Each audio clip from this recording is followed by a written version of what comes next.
নমস্কার, RJ education express চ্যানেলে আপনাদের সবাইকে স্বাগত। এগিয়ে থাকে এগিয়ে রাখে প্রাথমিক শিক্ষকদের টেট পাস কিন্তু করতেই হবে। 31শে আগস্ট 2028-এর মধ্যে ডেডলাইন কিন্তু বেঁধে দিল সুপ্রিম কোর্ট, করার নির্দেশ।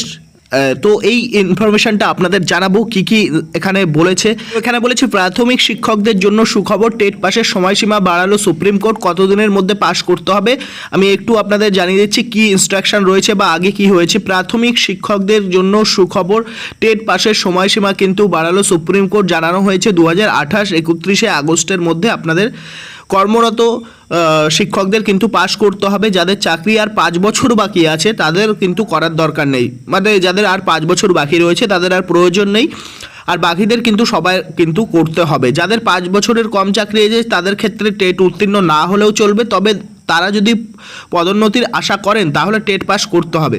5 বছরের বেশি যাদের চাকরি রয়েছে তাদের ক্ষেত্রে টেট পাস করা কিন্তু বাধ্যতামূলক, একদম ডেডলাইন কিন্তু দিয়ে দিয়েছে। পরিসংখ্যান অনুযায়ী বর্তমানে গোটা দেশের প্রায় 30 লক্ষের বেশি প্রাথমিক শিক্ষকই টেট উত্তীর্ণ নন অ্যাজ পার ডেটা, কিন্তু আইন অনুযায়ী টেট পাস বাধ্যতামূলক। সেই সংক্রান্ত একটি মামলায় আগেই সুপ্রিম কোর্ট জানিয়েছিল কর্মরত সকল প্রাথমিক শিক্ষককে টেট পাস করতে হবে।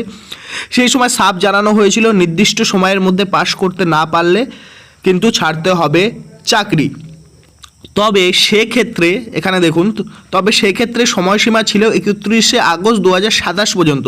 শুক্রবার সুপ্রিম কোর্টে ছিল রিভিউ মামলা, সেখানেই বিচারপতি দীপঙ্কর দত্ত জানান টেট পাসের সময়সীমা বাড়ানো হয়েছে 1 বছর, অর্থাৎ ডেডলাইন বেড়ে হয়েছে 31শে আগস্ট 2028। এই বাড়তি সময় পাওয়ায় কিন্তু খানিকটা স্বস্তি পেয়েছেন একাংশ।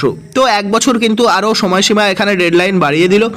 আপনারা টেট পাস করবেন, 5 বছরের যারা নিচে আছে তারা কিন্তু এখানে না করলেও হবে, করতে আর তাদের বাকিদের কিন্তু সবার কিন্তু টেট পরীক্ষায় কিন্তু এখানে বসতেই হবে।